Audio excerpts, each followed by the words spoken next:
We've reported nearly 50 members of Indiana Task Force One are in Mayfield, Kentucky right now, helping with rescue and search efforts. This weekend, they arrived there at Ground Zero and started searching and clearing that candle factory that was leveled by the tornado. Our goal today is to really lift the roof sections off of the main production area of the candle company so that we can get a clearer view and look at any void spaces that someone might be found alive, or be able to recover them to return them back to their loved ones. The team is partnering with crews from Lexington and Louisville fire departments. Search and rescue teams also coming in from Ohio, Tennessee, and Missouri.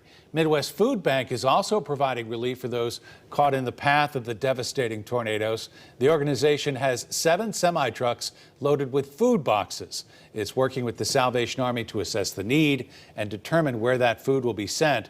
Midwest says it's prepared to help as long as necessary. Well,